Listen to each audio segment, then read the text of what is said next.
I always looked at Larry Bird. I was like, okay, he's really good, but how good is he? That was the first thing that stood out to me. Like, okay, I actually thought I was an inch taller than him, but I'm not. He's exactly as tall as I am. And I got new respect for his skill level because I watched him go on to destroy us for the rest of that game. To be around Larry Bird, and even though he was injured, I could feel that competitive drive just on the stuff that he'd be talking to some of his teammates and the way he carried himself and the professional way he went about it. Picture this. You're 22, fresh rookie, long, athletic, feeling like you can clamp anybody in this league. You've been watching this so-called slow Celtics forward on TV for years, and it never made sense. He doesn't jump crazy high. He doesn't move like a track star. From your couch, he just looks basic. So you tell yourself, if I ever see him, I'm locking him up.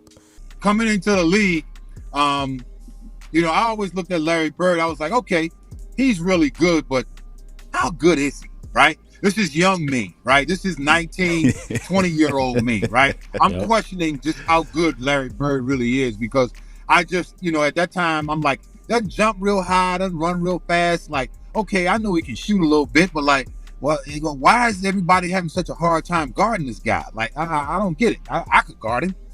Then it happens. Coach calls your name. You're starting in Boston on that famous parquet floor, and your matchup is Larry Bird, last pick of the second round, now face-to-face with a legend. In your head, this is your moment. You've been doubted for years. You step on that floor thinking the hype is fake, that he's just an older guy who can shoot a little. But the second you give him space, reality hits hard. Jab step, another one. Smooth jumper right in your face. You swear you got a hand on it. Then a pump fake sends you flying like you jumped off a cliff.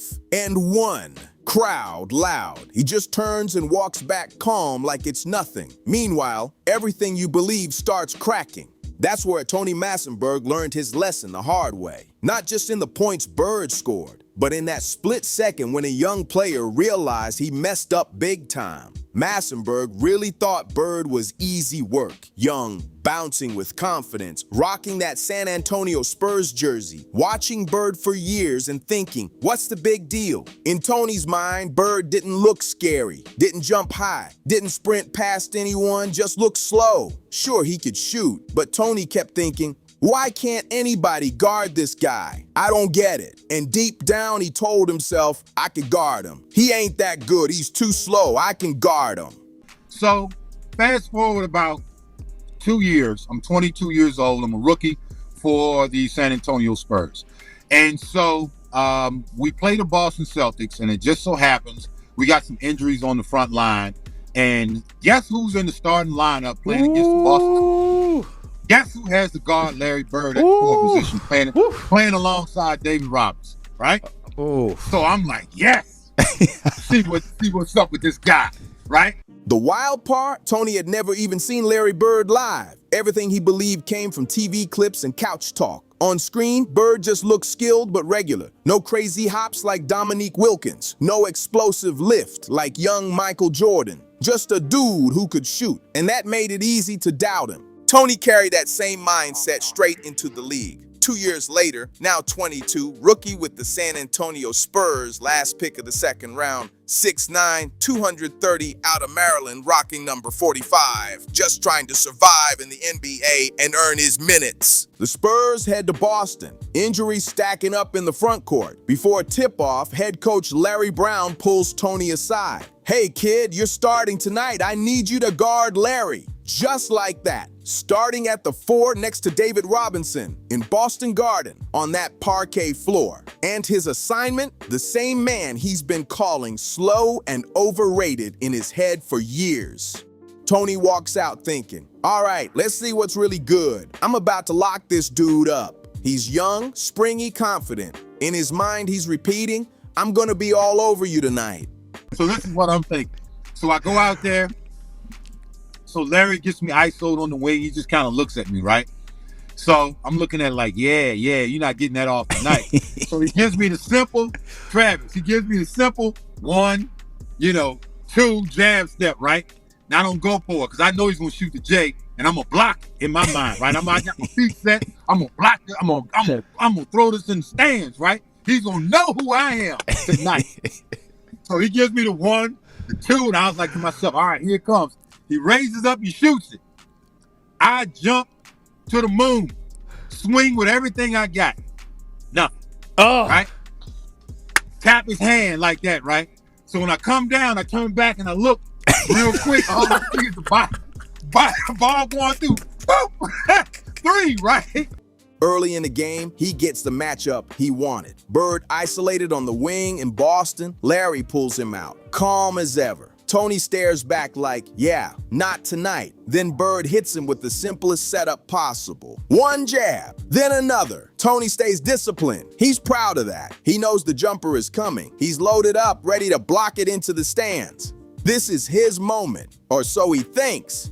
In Tony's head, this was the moment he was about to send a message. This was where he lets Larry Bird know who he is. Bird rises into his jumper. Tony explodes up, jumping out the gym, swinging with everything he's got. He even clips Bird's shooting hand on the release. For most players, that kind of contact ruins the shot. Easy miss, right? Wrong. The ball still drops clean through the net. No panic, no reaction, just another bucket. Tony is stunned. A few possessions later, Bird pulls him out to the wing again. Same spot, same calm stare. This time Tony adjusts. He creeps even closer. In his mind, he's thinking, if he shoots, I'm stepping forward and blocking it with my left. He shades toward Bird's right hand, telling himself, he's too slow to blow by me. I got this. Larry looks at him again. Long, cold stare. Tony later said it felt like a look of no respect. Like, who are you supposed to be? Guess that's not going to happen. So now at this point, we go back and forth. Larry Brown calls the timeout, and Larry can see, I'm flustered. I'm a little bit. Larry taps me, he's like, listen, kiddo, the guy's a great player. Don't be discouraged. Don't be discouraged. And then he subs me out. And then I'm sitting on the bench, right? Don't be discouraged. Right. You're out of the game. Yeah, you gotta get here. Sit over here next to me, kiddo. Then Bird goes back to basics. One jab, two jabs, and then the twist. A pump fake so smooth it looked real. Tony bites hard. He jumps again, swinging with full force. And once more, he smacks Bird's hand on the release. Tony turns around expecting a miss. Splash. Same result, even worse this time, and one. Basket counts, whistle blows, crowd explodes. The announcer calls it the biggest lead of the night. Bird walks to the line calm, like this is routine. So then he takes one dribble, and then referees call a foul. And from that point, I didn't really know what to do defensively. Because I'm on top of him, and I can't get to the jump shot because he's 6'9". Right? That was the first thing that stood out to me. Like, okay, I actually thought I was an inch taller than him, but I'm not. He's exactly as tall as I am. And I got new respect for his skill level because I watched him go on to destroy us for the rest of that game. Larry Brown took me out. He realized he ain't ready. And that's when Tony's thoughts shift. Okay, I thought I could block that. Guess that's not happening. 2 possessions in, and everything he believed is already cracking. Bird just showed him 2 flavors of the same move. Jab, jab into a jumper, then jab, jab into a pump fake and a 3-point play. And now Tony's starting to get it. This is not the too slow dude he pictured from TV. The game settles in, but Tony's rattled. You can see it. His confidence isn't loud anymore. Head coach Larry Brown sees it too. Timeout. He pulls Tony in and gives him a quick talk. Listen, kiddo, he's a great player. Don't be discouraged. Sounds supportive, right? Then right after that, he subs him out. Tony laughs about it later like, don't be discouraged. Now come sit next to me. In his words, Brown knew it. He ain't ready. I did 10 days, 20 days there with those guys. I gotta say it played a role in my career because I saw what made them so great. It was the fact that all 3 of them were extremely hard workers.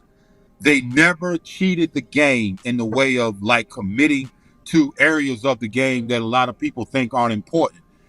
They were willing to do the dirty work if need be. And you're talking about guys who were kind of at the end of their careers at that point. From there, the full picture unfolds. Broadcast showing San Antonio's injuries. Front court thin, pressure rising.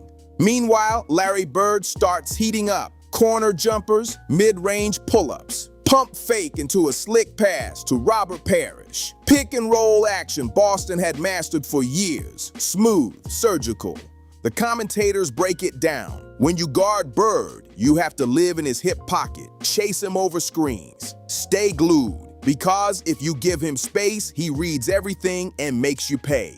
And then Tony drops the real truth. Nobody was ready. Nobody. And the crazy part, that was Bird doing all that with a bad back. Tony says the first shock hit him before the shots even did. He always thought he was an inch taller than Larry Bird. But standing next to him on the floor, same height, same 6'9" frame, same reach. That jumper he thought he could swat, it was coming from eye level with a smooth, repeatable release. A few trips later, Bird puts it on the deck and blows right past him. Easy layups. Then Bird even glances at the ref like, "You really letting him guard me?"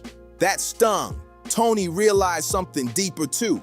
Bird's jumper and his pump fake looked identical. When Bird lifted the ball, you were already on your toes. Then boom, one dribble, contact, whistle, foul, every time. You know, it's about talent, but it's also about competitive drive when you talk about getting to the pro level or any high level of basketball. And usually the guy who wants it the most is the guy that's going to be successful. Larry Bird is one of my all-time favorite players. Tony calls it humbling, straight up. He said he gained real respect watching Bird pick them apart, 3 after 3. Mid-range daggers, Spurs calling timeout while Boston stretched the lead. The scoreboard said it all. 108-98, no excuses. Now fast forward about 2 years. Tony ends up with a 10-day contract in Boston. And who's he basically filling in for? Bird, dealing with that bad back. Tony knew once Larry returned, he'd be gone. Roster full, but he got 2 10-day runs and 20 days total around Kevin McHale and Robert Parrish, and that time changed him. He saw up close what made them different. It wasn't just skill, it was that fire, that edge. At the highest level, the guy who wants it the most usually wins. Tony even said Bird became one of his all-time favorite players. Even in 1992, hurt and limited, you could feel that competitive drive in practice every single day.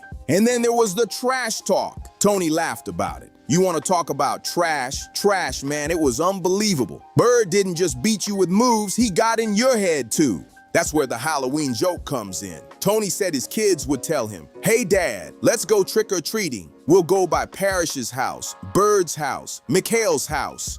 I've had an opportunity, man, to be around Hall of Famers like him, Hakeem Olajuwon, Charles Barkley, David Robinson, Karl Malone, John Stockton. You know, the list goes on. And so I've learned from these guys that it takes more to compete at the high level than just talent. You got to work at it, no matter how great you are, no matter how many accolades you have.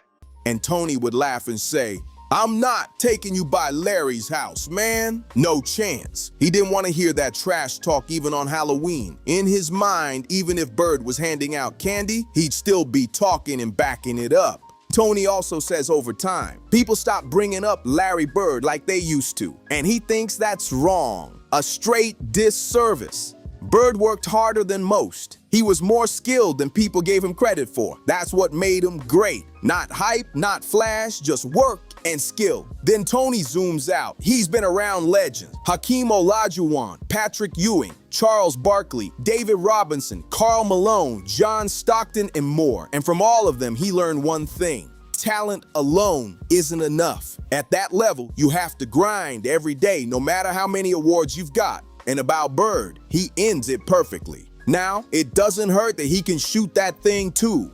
Leave Bird open, that's 3 points. Every time. You cannot give him space. That's why the Tony Massenburg story sticks. It captures that exact second when confidence meets reality. He walked into Boston thinking Bird was just an older forward he could overpower with youth and bounce. A few possessions later, he felt the truth. The footwork, the timing, the identical jumper and pump fake, the and one, and that calm walk back to the bench. Bird went from slow and overrated to a serious problem real quick. And when Tony later shared a locker room with him during those short Boston stints, he saw the same edge and sharp focus every single day. It was the way Larry Bird carried himself that hit different. The way he talked, the way he treated every possession like it mattered, even with a bad back.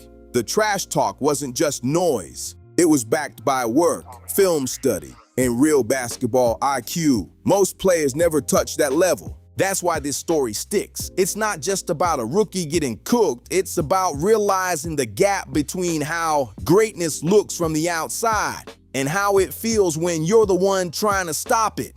If this story changed how you see Larry, hit like, subscribe, and drop your thoughts below.